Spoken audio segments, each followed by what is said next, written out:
지난주는 올 한 해를 감사로 추수하는 추수감사절이었습니다. 그래서 감사를 준비하기 위한 특별 새벽 기도회를 했고요.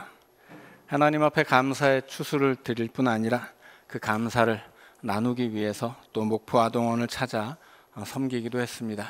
그래서 더 감사한 추수감사절이었습니다. 앞으로도 우리 교회가 이웃과 지역을 섬기는 넉넉한 사랑으로 우리 주님의 사랑을 세상에 흐르게 하는 선한 사업에 더 힘쓸 수 있기를 원합니다. 그런데 이렇게 감사절을 지나고 나면 조금 아쉬운 점들이 많습니다. 감사로 가득했던 추수감사절이 지나고 나면 감사하자고 했던 다짐과 결심도 또 우리가 드렸던 감사의 언어도 다 사라져서 우리는 다시 감사가 메마른 일상으로 돌아간 느낌을 받기 때문입니다. 이런 걸 한마디로 말하자면 항상성이라고 말할 수 있습니다. 항상성이란 지금의 상태를 계속 유지하려고 하는 우리 몸의 생명 현상입니다. 점심 한 끼를 굉장히 많이 먹었다고 해서 갑자기 살이 찌지 않는 것도 이 항상성 때문이고요. 한두 끼 굶더라도 갑자기 살이 빠지지 않는 것도 이 항상성에 있습니다. 감사에도 이런 항상성이 있다는 말씀입니다. 평소에 감사하면서 그 감사가 내 몸에 배어 있다면 우리는 기쁜 일에도 감사하지만 힘든 일을 만나는 날에도 감사할 수 있습니다. 그러나 평소에 감사하지 못했던 사람들은 추수감사절을 맞이해서 감사를 다짐하고 연습해도 그 시간이 지나고 나면 다시 평소처럼 감사하지 않는 일상으로 돌아오게 된다는 것입니다. 그런데 우리는 죄로 가득한 세상에 살고 우리 자신도 죄인이기 때문에 우리 신앙의 항상성은 감사보다는 불평과 원망에 맞추어져 있습니다. 그렇게 불평과 원망에 고정되어 있는 우리의 항상성을 감사로 바꾸기 위해서는 끊임없이 감사를 연습하고 훈련하는 수밖에 없겠습니다. 그래서 11월 한 달은 내내 감사에 관한 말씀을 나누고 예배 앞에 고백 찬양도 계속해서 301장을 불러보려고 합니다. 이 11월 달을 감사의 달로 삼고 감사가 내 마음과 몸과 생활과 삶에 배이도록 말 한마디 또 표정과 행동 하나하나에도 감사를 담는 연습을 해보시기를 바랍니다. 자, 그런 의미에서 오늘도 감사에 관한 말씀을 나누겠습니다. 이렇게 감사를 강조해야만 할 이유는 감사가 믿음의 기준과 척도가 되기 때문입니다. 믿음과 감사가 정비례한다는 뜻입니다. 믿음이 커질수록 당연히 감사도 커지게 될 것이고 믿음이 식어지면 감사 역시 식고 이제 우리의 입에서는 원망하는 말 또 불평하는 말들이 나오기 시작합니다. 그런 면에서 감사는 믿음의 온도계와 같습니다. 믿음의 온도만큼 감사가 올라가고 그래서 누군가 감사하는 모습을 본다면 우리는 그분의 믿음을 짐작할 수 있는 것입니다. 누가복음 17장에 예수님이 10명의 소경을 고치신 이야기가 있습니다. 10명의 소경이 예수님을 찾아와서 우리들 좀 고쳐달라고 했는데 막상 보게 되었을 때는 그 10명 중에 한 명만 돌아와서 예수님 앞에 감사했다는 이야기입니다. 그때 예수님이 물었습니다. 나머지 9은 어디에 있느냐? 이것은 많은 은혜를 받았지만 적게 감사하는 우리에게 주시는 질문입니다. 그 나머지 9을 하나하나 찾아와서 주님 앞에 온전히 감사하는 우리가 될 수 있기를 원합니다. 처음에 10명의 소경이 예수님을 찾아왔을 때 그들의 믿음은 자신들의 필요를 채우기 위한 것이었습니다. 그러나 고침을 받고 9명이 뿔뿔이 흩어진 다음 마지막 남은 한 명이 예수님께 다시 돌아왔을 때 그때 예수님을 찾아온 그의 믿음은 예수님께 감사를 표시하고 하나님께 영광을 돌리기 위한 것이었습니다. 이 사건에서 알 수 있는 교훈 한 가지는 감사가 미숙한 신앙과 성숙한 신앙의 기준이 된다는 사실입니다. 감사하기 위해 예수님을 찾아온 사람에게는 자신의 필요를 채우는 믿음에서 하나님께 영광을 돌리는 믿음으로 변화가 일어난 것입니다. 그래서 감사는 진정한 믿음의 시작이라고 말할 수 있습니다. 또한 감사는 믿음의 기준일 뿐 아니라 행복의 분수령이 되기도 합니다. 그리스의 철학자 아리스토텔레스는 행복은 감사하는 사람의 것이라고 말합니다. 또 인도의 시인 타고르 역시 감사의 분량이 곧 행복의 분량이다, 그런 말을 합니다. 감사한 만큼 사람은 행복할 수 있다라는 뜻이겠습니다. 서양의 속담에도 이런 말이 있습니다. 행복은 언제나 감사의 문으로 들어와서 불평의 문으로 빠져나간다. 그러니까 동서고금을 막론하고 세상의 지혜도 감사해야 행복하다고 말한다는 것입니다. 이렇게 세상 사람들도 감사를 귀하게 여긴다면 하나님의 은혜로 산다고 고백하는 우리는 당연히 더 많이 감사해야 할 것이고, 그 감사로 세상 사람들보다 더 많이 행복하게 살아야 할 것입니다. 그런데 기뻐할 만한 좋은 일들을 만나게 되었을 때 우리는 감사합니다 라는 말 대신에 잘했어, 좋았어, 다행이야, 이런 말을 할 수도 있습니다. 만약에 어떤 좋은 일이 생겼을 때 내가 잘했어, 혹은 누군가 잘했어 라고 말한다면 그것은 하나님의 은혜를 가지고 사람에게 영광을 돌리는 일이 될 것입니다.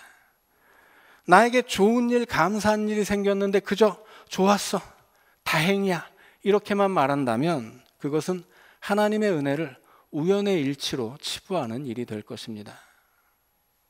우리가 감사함을 넘치도록 하기 위해서는 말하는 습관부터 바꿔야 한다는 것입니다. 다 같이 옆에 계신 분들과 함께 이렇게 연습해 보겠습니다. 감사합니다. 감사합니다. 예배를 마치고 나가실 때도 감사합니다라고 인사하시기 바랍니다. 감사합니다. 이 5글자는 진정한 믿음과 행복의 출발선입니다. 데살로니가 전서 5장 16절 이하에서 이렇게 말씀합니다. 항상 기뻐하라, 쉬지 말고 기도하라, 범사에 감사하라. 이것이 그리스도 예수 안에서 너희를 향한 하나님의 뜻이니라. 항상 기쁨으로 살아야 하는데 세상과 인생에는 걱정거리가 너무 많으니까 쉬지 말고 기도하라. 그래서 그 기도의 응답을 받고 은혜와 능력을 받아 항상 모든 일에 감사하며 사는 것, 그것이 예수 안에서 사는 우리를 향한 하나님의 뜻이라는 말씀입니다. 그러니까 만약에 여러분 요즘에 영 마음이 즐겁지 않고 기쁨이 없다면 그것은 감사를 잃어버린 탓입니다.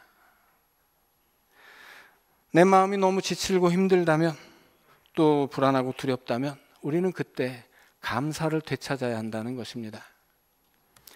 범사에 감사하며 기쁨으로 사는 것이 우리를 향한 하나님의 뜻인데, 오늘 골로새서에서는 거기서 한 걸음 더 나아가서 넘치도록 감사하라 이렇게 명령하고 있습니다. 물론 세상에 과유불급이라는 말이 있습니다. 넘치면 모자람만 못하다 하는 뜻이겠습니다. 그러나 이 말은 감사에는 해당하지 않습니다. 감사는 다다익선입니다. 마음을 감사로 가득 채우고 그 감사가 넘쳐서 언어로, 표정으로, 행동으로, 생활로, 삶으로 드러내야 한다는 말씀입니다. 시편 23편의 다윗처럼 우리도 내 잔이 넘치나이다 라고 고백할 수 있기를 원합니다. 이제 본문의 말씀을 자세히 살펴보아야겠습니다. 본문 6절은 그리스도 예수를 주로 받았으니 그 안에서 행하라 말합니다. 예수 그리스도를 주로 영접했다면 그리스도 예수 안에서 살아야 한다, 그런 뜻입니다. 여기 나오는 주라는 말은 헬라어로 퀴리오스입니다. 직역하면 주인이라는 뜻이지만 그 당시에 로마의 황제를 퀴리오스라 불렀습니다. 그러니까 그 시대 사람들에게 이 퀴리오스라는 말은 로마의 황제가 세상의 주인이다라는 고백이었습니다. 그러나 그리스도인들은 베드로 때부터 예수님을 향해 예수님이야말로 퀴리오스라고 고백했다는 것입니다. 마태복음 16장 16절 말씀입니다. 주는 그리스도시요 살아계신 하나님의 아들이시니이다. 이 신앙 고백의 장소는 빌립보 가이사랴입니다. 분봉왕 빌립보가 로마의 황제 카이사르에게 바쳤던 도시입니다. 신의 아들이자 세상의 주인으로 추앙받았던 황제의 도시에서 베드로는 감히 예수님이야말로 신의 아들이자 세상과 자신의 주인이라고 고백했던 것입니다. 예수님은 베드로의 고백 위에 내 교회를 세우겠다, 그렇게 응답하셨습니다. 교회는 로마의 황제가 아니라 예수님을 주인으로 고백하는 반역의 공동체였다는 뜻입니다. 그래서 박해를 받습니다. 오늘도 기독교의 신앙은 세상에 대한 반역입니다. 우리는 세상에 속할 것인지 예수에게 속할 것인지, 세상의 흐름을 따를 것인지 예수 그리스도의 말씀을 따를 것인지 선택해야 한다는 것입니다. 그런 의미에서 골로새서는 그리스도 예수 안에 뿌리를 박아라, 그렇게 명령합니다. 골로새의 교회도 그런 교회였습니다. 베드로에게서 시작된 신앙 고백의 전통을 이어받고 그리스도 예수를 주로 섬긴 것입니다. 6절에서 받았다는 말, 이 말이 헬라어 원어를 보면 전통을 물려받다라는 뜻입니다. 사도 바울은 골로새 지역의 교회를 위해서 너희가 그리스도 예수를 퀴리오스로 고백하는 신앙의 전통을 이어받았다면 너희가 고백한 그 신앙대로, 너희가 가지고 있는 그 믿음대로 살라, 그렇게 명령한 것입니다. 이어지는 7절에서 사도 바울은 그렇게 예수 그리스도를 왕이요 세상의 주인으로 영접한 그리스도인들의 삶을 나무에 비유하고 있습니다. 첫째로 나무가 땅에 심어지는 것처럼 그리스도인들은 예수 그리스도 안에 뿌리를 박아야 한다는 것입니다. 뿌리의 역할은 양분을 흡수하는 것입니다. 시편 1편에서 시냇가에 심어진 나무가 사철 푸르고 철 따라 열매를 맺는 것은 그 뿌리가 시냇가에 닿아 있기 때문입니다. 그래서 그리스도인이 그리스도에게 뿌리 박는다는 것도 그리스도의 은혜를 공급받는다는 뜻입니다. 어떤 은혜이겠습니까? 하나님이 사람이 되어 이 땅에 오신 성육신의 은혜도 중요하고, 또 예수님이 우리를 대신해 십자가에 죽으신 구원의 은혜도 중요합니다. 그런데 골로새서가 지금 강조하고 있는 은혜는 그리스도 예수가 우리의 퀴리오스, 왕과 주인이 되셨다는 사실입니다. 세상의 왕은 힘과 폭력으로 권세를 휘두르는 로마의 황제이지만 우리의 왕은 그리스도 예수이고, 우리는 로마의 백성이지만 이 땅에 사는 우리는 로마의 백성이 아니라 이 땅에 사는 하늘의 백성이라고 고백하는 것입니다. 그런데 이것은 말씀드린 것처럼 황제에 대한 반역이었습니다. 그러나 그리스도인이 세상의 백성으로 산다면 그건 역시 우리의 주인이신 예수 그리스도에 대한 반역입니다. 그러니까 우리는 세상 사람으로 살 것인지 아니면 예수 그리스도의 사람으로 살 것인지 선택해야만 합니다. 그런데 어느 한쪽이든 우리가 선택을 하는 그 순간에 그 선택은 반대쪽 왕에 대한 반역이기 때문에 돌이킬 수가 없습니다. 그 불가역적 선택을 오늘 본문의 말씀은 뿌리 박는다라는 말로 표현하는 것입니다. 그렇다면 예수 그리스도 안에 뿌리 박는다는 것은 쉽게 말해서 누가 봐도 예수 믿는 사람으로 산다는 뜻입니다. 그리고 그 믿음이 언제나 어디서나 변치 않는다는 뜻이기도 하겠습니다. 두 번째로 뿌리를 박은 다음에는 세움을 받으라 말씀합니다. 황제의 영토에 심겨져 있던 나무를 뽑아서 이제 그리스도 안으로 옮겨왔으니까 먼저 뿌리를 심었다면 그 다음에는 줄기가 기울지 않도록 바르게 세워주어야 할 것입니다. 그런데 세움을 받는다고 말을 하고 있으니까 이것은 내가 스스로 나를 세우는 것이 아니고 누군가 나를 세워줘야 하는 것입니다. 당연히 나무를 심은 농부가 나무를 세우는 것입니다. 어린 묘목을 심는다면 나무가 바르게 자라도록 지지대를 세워주어야 할 것이고, 그 나무가 포도나무처럼 덩쿨 종류라면 가지가 바닥에 닿지 않도록 지지대를 세워서 들어주어야 할 것입니다. 바닥에 닿은 가지는 뿌리를 내리고 뿌리가 내린 가지에서는 열매가 맺히지 않기 때문입니다.